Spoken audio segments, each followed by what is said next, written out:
BJD supremo तथा पूर्वतन मुख्यमंत्री नवीन पट्टनायक चिकित्सा निमंते मुंबई जाइछन्ते। तांका आशु आरोग्य कामना करी आज उदला बीजेडी पक्षरु समूह दीपदान करा जाइछि। पूर्वतन उदला विधायक श्रीनाथ सोरेन समेत उपखंडर समस्त बीजेडी नेता उदला हनुमान मंदिर रे पहुंची बीजेडी सुप्रीमो नवीन पट्टनायक आशु आरोग्य कामना करी 108 दीप प्रज्वलन करी पूजा अर्चना करथिले। चिकित्सा निमंते जाइथिबा बीजेडी सुप्रीमो शीघ्र सुस्थ होई फेरिबा पई प्रभुक निकट रे प्रार्थना करथिले।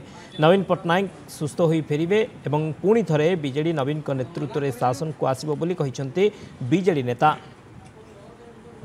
8 दीप आम प्रदान कलु महाप्रभु को डाकिलु। आम नेता गरीब दुखी जो नेता सी समस्त मुहर हस फटई तेणु आज सी जो असुस्थ होती से समस्ते दुखित अच्छा एवं द्रुत आरोग्य अखंड दीप लगी 108 दीप आम आज लगेचु। तेणु महाप्रभु पाखे आम मानसिक करम नेता बहुत शीघ्र भल हूँ। आज आम कहूँ जे से ओडिशार खाली मुख्यमंत्री नुहति से ओडिशार जड़े अद्वितीय नेता एवं सबू गरीब परिवार समस्तकर सी होती पितृतुल्य। तेणु आम समस्ते कामना करुचु प्रभु हनुमान पाखे खूब शीघ्र से आरोग्य होकर आसु।